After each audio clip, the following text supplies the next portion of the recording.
Israel has launched airstrikes on the heart of the Syrian capital Damascus in another dramatic escalation in its targeting of the country's new regime. The United States says it hopes a breakthrough leading to relative peace will come soon. Our Middle East correspondent Matthew Doran is in Majd al-Shams on the border of the Israeli-occupied Golan Heights in Syria. Matthew, good morning. Tell us, first of all, what's the latest on the ground in Syria? James, good morning to you. It's been a very fast-moving situation throughout the day here, overnight Australia time, with Israel really ratcheting up its military campaign against the new Syrian government led by the former Islamist militant, now Syrian President Ahmed al-Sharaa. We have seen heavy airstrikes targeting the Syrian military headquarters, the defence headquarters, right in the heart of Damascus. Some of those strikes caught on live television as various news outlets were reporting on the threat which was being put out there by Israeli ministers, including the Israeli Defence Minister Israel Katz. We also know that Israeli forces have struck an area near the Syrian presidential palace as well, saying that that was another target it wanted to hit. This is clearly sending a message to the new Syrian regime that Israel is prepared to flex its military muscle here. It is not going to allow the new regime to act in a way that it does not see as benefiting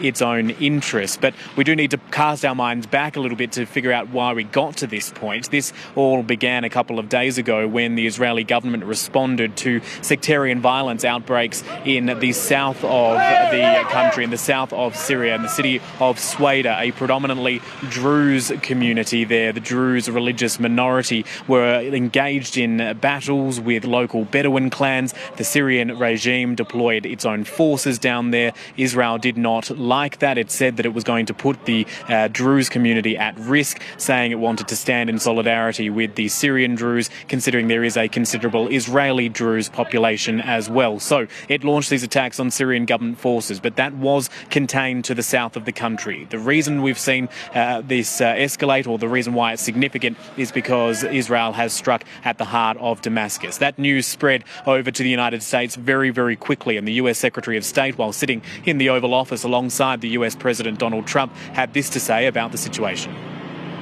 Yeah, it's complicated, obviously. These are historic, long-time rivalries between different groups in the south-west of Syria, Bedouins, the Druze community, and it led to an unfortunate situation and a misunderstanding, it looks like, between the Israeli side and the Syrian side. Well, that's the latest reaction from the White House there. And Matt, what's the situation where you are at the moment? Yes, James, we're currently here in Majd al-Shams, which is a small Druze town on the border of the Israeli-occupied Golan Heights, which it seized from Syria back in the 1967 Six-Day War, and the Syrian buffer zone. You can see the fence line behind me. The reason we're here is because throughout the course of today, members of the Druze community, not only from here in the Golan, but further afield in Israel, have come over to this area, to this fence, and a number of them have broken through the fence line, not only being able to walk through there, but also driving cars through there into Syria. There were also a number of Syrian Druze who came over to this side of the border. There are still people waiting down at the gate there to welcome groups as they are coming back in. We've seen hundreds of people go through, a very heavy Israeli defence presence here, and many of the Syrians were actually told that they needed to leave by about 10 p.m. local time, around 5 a.m. there back in Australia. So a lot of action happening here, people wanting to show their support from the Druze community here in Israel with the Druze community in Syria. And it's interesting to point out that the IDF have been very delicate, for want of a better word, in how they've dealt with this situation. They've been told not to use force in coaxing these people back over the border. They may still have a couple of hours, if not a couple of days, worth of work ahead of them to achieve that.